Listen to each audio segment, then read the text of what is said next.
तो सभी भाइयों एवं बहनों को नमस्कार। स्वागत है आपका आपके अपने चैनल सक्सेस जंक्शन एक कदम सफलता की ओर में। मेरा नाम है अतुल शुक्ला और हम लेकर के आ गए हैं आपके लिए मध्य प्रदेश पुलिस कांस्टेबल भर्ती 2025 17 नवंबर सेकंड शिफ्ट का एग्जाम एनालिसिस। काफ़ी सारे प्रश्न हमारे पास में आ गए हैं जिनके बारे में डिटेल में आपको जानकारी देने वाले हैं। और हाँ भैया, पैटर्न हो गया है पूरी तरह से चेंज। आज एडवांस के बहुत कम प्रश्न आए हैं, रीजनिंग में भी परिवर्तन है और जी के जीएस साइंस में भी परिवर्तन देखने को मिला है। तो क्या परिवर्तन हुआ है उन सब के बारे में आपको बताने वाले हैं। उससे पहले वीडियो को लाइक करके चैनल को सब्सक्राइब कर दीजिए, जिससे आगे आने वाली सारी वीडियो टाइम टू टाइम आपके पास में पहुंच सके। आज के जो प्रश्न भेजे हैं पहले उनके बारे में बता देते हैं। अभिषेक कुमार जी के 81 नंबर हैं, इन्होंने प्रश्न भेजे हैं। राम मोहन शर्मा जी के 83 यानी 83 नंबर हैं। आप दोनों लोगों को बहुत बहुत धन्यवाद। चलिए शुरुआत करते हैं साइंस से। आज का पहला प्रश्न देखिए, गैल्वनाइजेशन वाला वही प्रश्न पूछा गया है। इससे पहले भी ये पूछा गया था और आपको बार बार हमने बताया था कि ये प्रश्न रिपीट हो रहे हैं। प्रश्न है, लोहे की पाइपलाइन को जंग से बचाने के लिए क्या करना चाहिए? तो उस पर गैल्वनाइजेशन करना चाहिए और गैल्वनाइजेशन ऑप्शन में भी दिया गया था। अब ये होता क्या है आइए देखते हैं। तो लोहे की पाइपलाइन को जंग से बचाने के लिए उसे नियमित रूप से साफ और सूखा रखें, बाहरी सतह पर पेंट या फिर कोटिंग करें और यशद लेपन, जिसे हम गैल्वनाइजेशन कहते हैं, हिंदी में यशद लेपन कहते हैं, आप मतलब यशद लेपन कराएं यानी गैल्वनाइजेशन कराएं। अगर आप पानी के पीएच स्तर को भी नियंत्रित करते हैं तो और भी ज़्यादा बेहतर होगा। ठीक है, तो मुख्य रूप से आपको ध्यान रखना है कि मुख्य रूप से उस पाइपलाइन का गैल्वनाइजेशन करवाना चाहिए, उस पर कोडिंग करवा देनी चाहिए। किसकी? जो है मतलब कि उसकी क्या कहते हैं कि जिंक की एक परत होती है, जिंक की परत को ऊपर चढ़ा दिया जाता है तो वो क्या होता है कि जंग से उसको बचाया जा सकता है। इससे पहले ये पुल वाला प्रश्न आया था कि रेलवे पुल जो है आपको व्हाइट कलर के क्यों दिखाई देते हैं, कौन सी परत उस पर चढ़ी रहती है। और आज आपसे लोहे की पाइपलाइन की पूछा है। दोनों के आंसर गैल्वनाइजेशन ही होगा। जिंक की परत दोनों के ऊपर चढ़ाई जा सकती है जंग से बचाने के लिए। चलिए आगे बढ़ते हैं। आगे बढ़ने से पहले आप लोगों को बता दें भाई, जिन लोगों का एग्जाम अभी बचा हुआ है, आप लोगों के पास में एक बेहतरीन मौका है। अभी भी आप अच्छे नंबर प्राप्त कर सकते हैं। बहुत सारे ऐसे छात्र हैं जिन्होंने हमारे नोट्स को पढ़ करके अच्छे नंबर प्राप्त किए हैं। जैसे कि आप यहाँ पर देख सकते हैं, 83 नंबर मात्र 6 दिन में इस नोट्स को कंप्लीट किया था। अरविंद जी के 83 नंबर आए थे और उन्होंने खुद मैसेज करके हमको बताया था। यहाँ पर आपको हमारे नोट्स के स्क्रीनशॉट भी दिखाई दे रहे होंगे। ठीक है, 30 अक्टूबर वाला। तो ये आपको एमपी पुलिस के कंप्लीट नोट्स मात्र 179 179 रुपये में मिलने वाले हैं। इसमें आपको क्या क्या मिलेगा? तो गणित, रीजनिंग, सामान्य ज्ञान, विज्ञान, एमपीजी के इन सब के कंप्लीट सुपर सिलेक्शन नोट्स होंगे, सबके प्रैक्टिस सेट होंगे, जितनी भी मैराथन करा रखी है उन सब की पीडीएफ होगी और जितने भी लेटेस्ट प्रश्न आ रहे हैं जो ईएसबी पूछ रहा है उसकी भी पीडीएफ आपको यहाँ पर मिलने वाली है। जैसे कि रेलवे कोड हो गया, रेलवे कोड अभी तक किसी ने नहीं पढ़ाया है लेकिन हमने उसकी भी पीडीएफ प्रोवाइड करवाई है रेलवे कोड की। और मेगावाट बिजली उत्पादन या फिर आवर्त सारणी हो गया या फिर नदियों पर बने डैम हो गए, इनके प्रश्न लगातार पूछे जा रहे हैं। इन सब की कंप्लीट न्यू जो आपका टॉपिक है उन सब का आपको पीडीएफ मिलने वाला है। ठीक है, इसके अलावा जिन लोगों का भाई एमपीएसआई का एग्ज़ाम लगा हुआ है, 8-9 सब्जेक्ट हैं, बहुत दिनों बाद ये भर्ती आई है और बहुत दिनों बाद फिर ये भर्ती दोबारा भी आएगी, है ना। अभी हाल फिलहाल जल्दी ये भर्ती आने वाली नहीं है। तो जिनके पास में मौका है तुरंत चौका लगा लीजिए। एमपीएसआई के कंप्लीट नोट्स मात्र 199 रुपये में आपको मिलने वाले हैं। ये नोट्स आप प्राप्त कर सकते हैं। सभी सब्जेक्ट, नागरिक शास्त्र, कंप्यूटर, ये सब सब्जेक्ट आपको मिलने वाले। ठीक है, इसके अलावा अभी आपको पता है 5000 वैकेंसी की घोषणा कर दी गई है, कल ही मुख्यमंत्री जी ने करी है। मध्य प्रदेश छात्रावास अधीक्षक की 5000 भर्ती आ रही हैं। केवल 12th पास अगर आपने किया है तो आप इसमें अप्लाई कर सकते हैं। बढ़िया भर्ती होती है भैया। ठीक है, और इस भर्ती के कंप्लीट नोट्स मात्र 199 रुपये में आपको उपलब्ध कराए जा रहे हैं।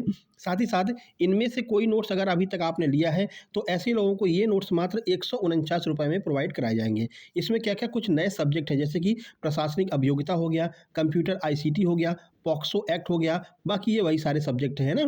तो ये सबके नोट्स आपको प्रोवाइड कराए जाएंगे। अब ये नोट्स प्राप्त कैसे कर सकते हैं? तो ये क्यूआर कोड आपको दिखाई दे रहा है, इसका स्क्रीनशॉट खींच लीजिए। इसी पर अगर आपको एमपी पुलिस कांस्टेबल के नोट्स चाहिए तो मात्र 179, एएसआई एलडीसी के नोट्स चाहिए तो भी आपको 179 का ही पेमेंट करना है। अगर एमपी एसआई या फिर छात्रावास अधीक्षक के नोट्स चाहिए तो आपको 199 का पेमेंट करना है और उस पेमेंट का स्क्रीनशॉट इस व्हाट्सएप नंबर 7052547003 इस पर आपको सेंड कर देना है। तुरंत आपको complete super selection notes send कर दी जाएंगे। अगर आप ये दोनों नोट्स एक साथ लेना चाहते हैं या फिर एमपी एसआई एमपी कांस्टेबल एक साथ लेना चाहते हैं तो आपको मात्र 300 रुपये का पेमेंट करना है। 300 रुपये में आपको दोनों परीक्षा के कंप्लीट नोट्स सेंड कर दिए जाएंगे और आपको व्हाट्सएप ग्रुप में जोड़ दिया जाएगा जहां पर आपको आगे की सारी पीडीएफ मिलती रहेंगी। ठीक है, चलिए अब आगे बढ़ते हैं और देखते हैं आज का अगला प्रश्न। अगला प्रश्न है, रक्त में कैल्शियम अधिक होने पर और कैल्सिटोनिन हार्मोन कम होने पर शरीर पर क्या इफेक्ट पड़ेगा? यानी कि कैल्शियम बहुत ज़्यादा हो गया है और कैल्सिटोनिन जो हार्मोन है वो शरीर में कम हो गया है, तो इसका क्या इफेक्ट पड़ेगा? आइए देख लेते हैं। देखिए, रक्त में कैल्शियम अधिक होने पर और कैल्सिटोनिन हार्मोन के कम होने पर शरीर की कैल्शियम को नियंत्रित करने की क्षमता कमजोर हो जाती है। कैल्सिटोनिन जो हार्मोन होता है वो कैल्शियम को नियंत्रित करता है। जब वो आपके पास में है ही नहीं तो फिर कैल्शियम को कंट्रोल नहीं कर पाएगा। ऐसे में क्या होगा, जिससे कई गंभीर प्रभाव हो सकते हैं, जैसे कि हाइपरकैल्सीमिया, रक्त में कैल्शियम का उच्च स्तर, जिससे प्यास, कब्ज, मतली, गुर्दे की पथरी, हृदय गति में बदलाव, मांसपेशियों में कमजोरी और गंभीर मामलों में भ्रम होना, कोमा या मृत्यु तक भी हो सकती है। अब इनमें से ही कोई एक ऑप्शन जो है आपके ऑप्शन में दिया गया होगा, वही आपका आंसर हो जाएगा। ठीक है, तो मुख्य प्रभाव आप देख सकते हैं, हाइपरकैल्सीमिया हो जाता है। तो कैल्सिटोनिन रक्त में कैल्शियम के स्तर को नियंत्रित करता है। इसकी कमी से रक्त में कैल्शियम की मात्रा अधिक हो जाएगी और ब्लड प्रेशर जैसे संभावनाएं बन सकती हैं। गुर्दे की समस्याएं, गुर्दा यानी वो किडनी का जो स्टोन हो जाता है, इसे पथरी कहते हैं। अधिक कैल्शियम के कारण गुर्दे को फिल्टर करने में अधिक मेहनत करनी पड़ती है, जिससे बार बार पेशाब आना और प्यास लगना जैसे लक्षण दिखाई दे सकते हैं। गंभीर मामलों में गुर्दे की पथरी भी हो सकती है। ठीक है, तो ये प्रभाव पड़ सकते हैं। आगे बढ़िए। देखो, एक आपका यहाँ पर पूछा गया था डेरिवेशन, ये किसी व्यक्ति को निकट दृष्टि दोष है, 100 सेंटीमीटर है निकट दृष्टि दोष जो दिया गया है वो 100 सेंटीमीटर दिया गया है। कोई व्यक्ति अपनी पुस्तक को 25 सेंटीमीटर दूर से देखना चाहता है, तो कितने डायोप्टर का लेंस उसमें इस्तेमाल किया जाएगा? आंसर इसका हो जाएगा माइनस के 0.03 डायोप्टर। कैसे, आइए देख लेते हैं। देखिए, यदि दूर दृष्टि दोष 100 सेंटीमीटर है तो इसका मतलब है कि व्यक्ति 100 सेंटीमीटर से अधिक दूर की वस्तुओं को स्पष्ट नहीं देख सकता है ना।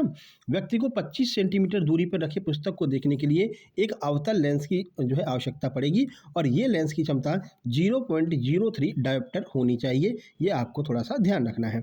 चलिए आगे बढ़िए। देखिए, फिर से प्रश्न आया है, ये रंग वाले प्रश्न बहुत आ रहे हैं।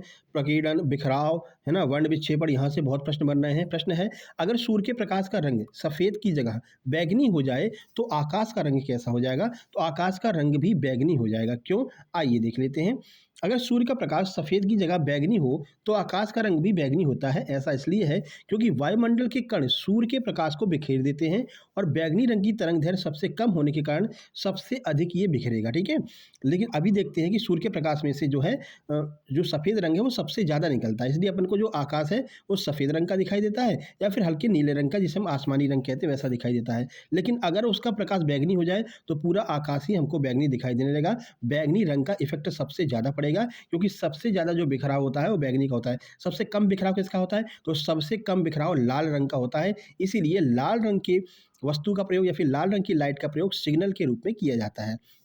देखो, प्रकाश का जो विकिरण है वो क्या होता है, तो वायुमंडल में मौजूद कण सूर्य के प्रकाश को सभी रंगों को बिखेरते हैं। छोटी तरंग दैर्घ्य वाले रंग जैसे कि बैगनी और नीला, लंबी तरंग दैर्घ्य वाले रंग जैसे कि लाल और नारंगी की तुलना में अधिक प्रकंडित होते हैं। इसीलिए आकाश हमको नीला रंग का दिखाई देता है। बैगनी रंग की बात करें, यदि सूर्य का प्रकाश मूल रूप से बैगनी होता तो यह सबसे अधिक प्रकेंद्रित होता और आकाश पूरी तरह से बैगनी रंग का दिखाई देता, क्योंकि बैगनी रंग सबसे ज़्यादा बिखराव होता है। सबसे ज़्यादा बिखराव किसका होता है? वॉयलेट कलर का होता है। आगे बढ़िए। देखो, अपने बांध वाले पीडीएफ से प्रश्न पूछा गया कि सोन नदी पर कौन सा बांध स्थित है। आज ऐसे प्रश्न बहुत कम पूछे गए हैं ना, मतलब कि कह सकते हैं जो नॉर्मली जो प्रश्न होते हैं, जैसे कि भाई कोई नदी पूछ ली, किसी का उद्गम पूछ लिया, ऐसे प्रश्न कम आए हैं। आज डीपली जा करके उन्होंने प्रश्न पूछे हैं। तो देखो, सोन नदी पर कौन सा बांध है, तो बाण सागर बांध जो है वो सोन नदी पर स्थित है। कई बार आपको हमने बताया था। आइए देख लेते हैं। तो सोन नदी पर बाण सागर बांध और इंद्रपुरी बैराज स्थित है। ऑप्शन में बाण सागर बांध दिया था तो बाण सागर आपका आंसर हो जाएगा। बाण सागर बांध मध्य प्रदेश में है, जबकि इंद्रपुरी बैराज बिहार के रोहतास जिले में। ठीक है, तो सोन नदी आपको पता ही है भाई, अमरकंटक से निकलेगी और इस तरह से जाकर के पटना में, बिहार के पटना में जाकर के गंगा मिल जाती है। तो यहाँ पर एक जो बनाया है बांध बाण सागर, वो तो एमपी में बनाया है, और एक यहाँ पर बैराज बना हुआ है जो कि बिहार में स्थित है, जिसे हम इंद्रपुरी बैराज कहते हैं। चलो, बाण सागर बांध यह एक बहुउद्देशीय बांध है जो मध्य प्रदेश में सोन नदी पर बना है। इसका उपयोग सिंचाई और जल विद्युत उत्पादन के लिए किया जाता है। तो जल विद्युत उत्पादन शुरू में बहुत पूछ रहे थे, उस पर हमने वीडियो बना दी थी, उसकी पीडीएफ भी आप लोगों को दे दी थी, कितना इसमें उत्पादन होता है, हाँ, कितने जल का उत्पादन होता है, कौन कौन सी परियोजना है, ये पूरी हम पीडीएफ आपको दे चुके हैं, ये लोगों ने नोट्स लिया है। ठीक है, अगला है इंद्रपुरी बैराज। यह बिहार के रोहतास जिले में सोन नदी पर स्थित है। इसे सोन बैराज के नाम से भी जाना जाता है। चलिए, अगला प्रश्न पूछा गया था भाई अमरकंटक से कौन कौन सी नदी निकलती है। तो अब ऑप्शन तो अपन को मिला नहीं है, लेकिन ये पक्का है कि भाई या तो सोन नदी दी गई होगी या नर्मदा नदी दी गई होगी। दोनों के बारे में आपको बहुत डिटेल में कई बार बताया है कि ये आपका अमरकंटक पर्वत है, यहाँ से जो है सोन निकलेगी, बिहार चली जाएगी, यहाँ से नर्मदा निकलेगी और अरब सागर में आकर के गिर जाती है, एस्चुरी का निर्माण करती है। इसके समानांतर ताप्ती नदी बहती है जो कि मुल्ताई से निकलती है। बीच में यहाँ पर जो है आपका सतपुड़ा पर्वत श्रृंखला है जो इन दोनों को अलग करती है। दोनों नदियां रिफ्ट वैली में बहती हैं। ये सब कुछ आपको बता चुके थे और आज वही प्रश्न आपका आ गया है। देखिए, अमरकंटक से नर्मदा और सोन नदी निकलती हैं। इसके अतिरिक्त महानदी और गोदावरी की एक प्रमुख सहायक नदी है और नेदो, ये भी इसी पठार से निकलती है। पहले नर्मदा की बात करें तो अमरकंटक में नर्मदा कुंड से निकलती है और पश्चिम की ओर बहती हुई अरब सागर में गिरती है। वहीं सोन नदी या फिर इसे हम सोनभद्र भी कहते हैं, यह भी अमरकंटक से निकलती है और पूर्व की ओर बह करके पटना के पास जाकर गंगा नदी में मिल जाती है। ठीक है, तो दोनों नदियों के बारे में आपको थोड़ा सा जानकारी रखना है, आगे पूछा जा सकता है।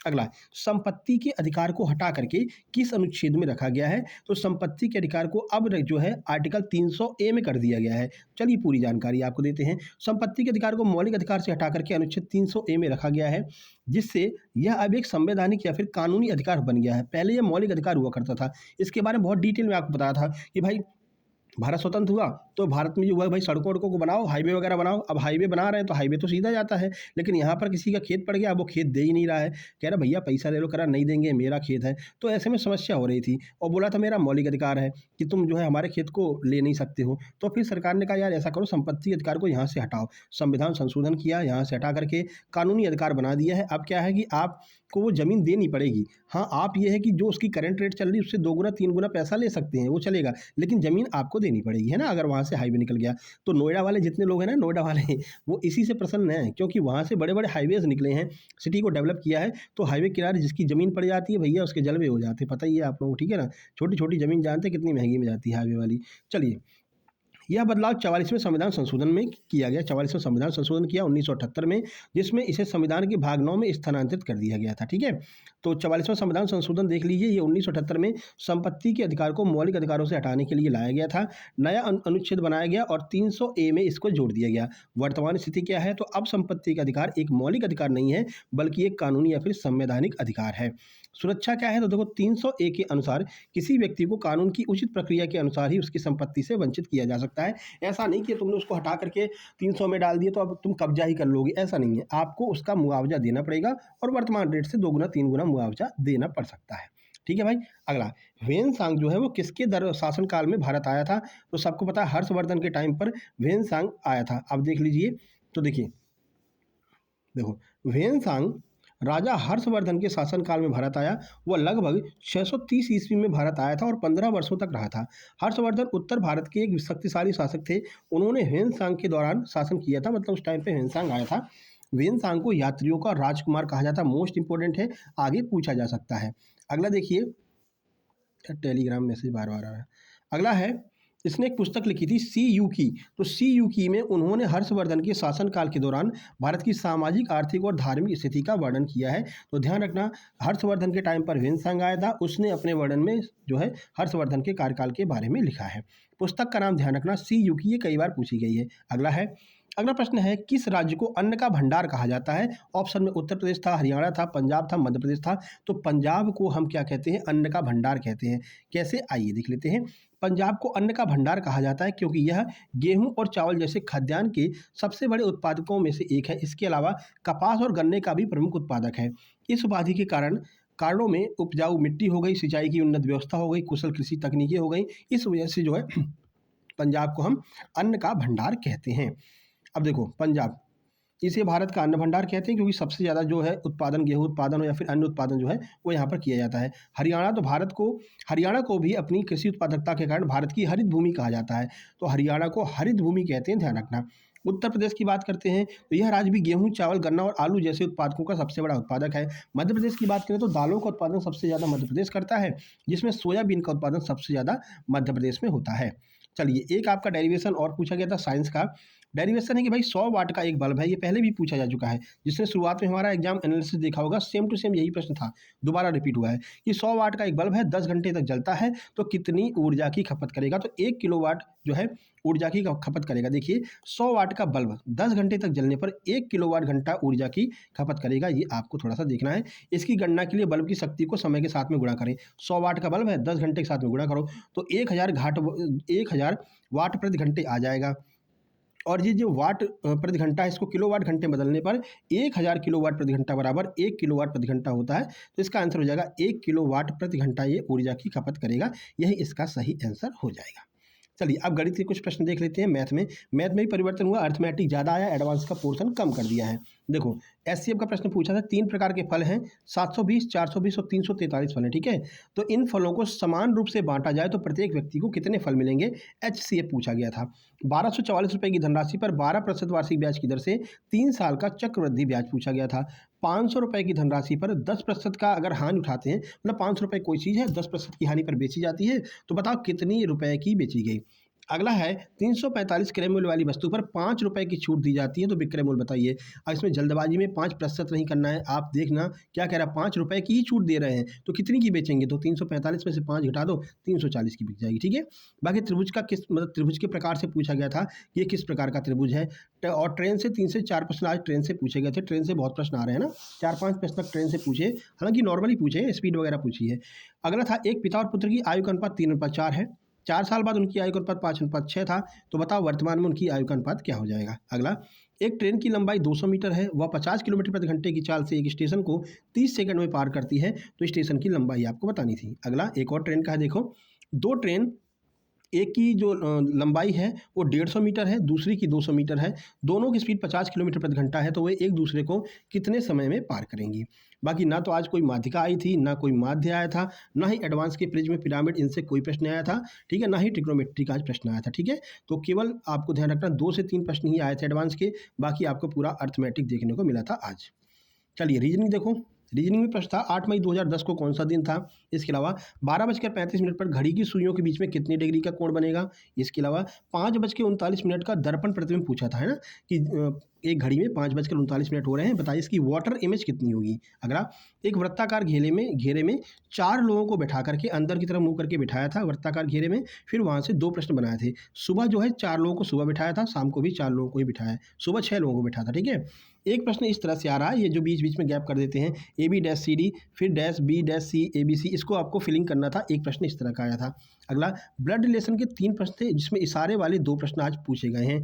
कोडिंग डिकोडिंग का 1 प्रश्न, मानसिक अभिरुचि के 3 से 4 प्रश्न, अल्फाबेट सीरीज के 2 प्रश्न, कथन निष्कर्ष के 2 प्रश्न, सिटिंग अरेंजमेंट के लगभग 3 प्रश्न, पेपर फोल्डिंग से आज प्रश्न नहीं पूछा है, लेकिन पेपर कटिंग से इस शिफ्ट में प्रश्न पूछा गया है। बाकी 2 प्रश्न इनइक्वलिटी से और डायरेक्शन से भी 2 से 3 प्रश्न पूछे गए हैं।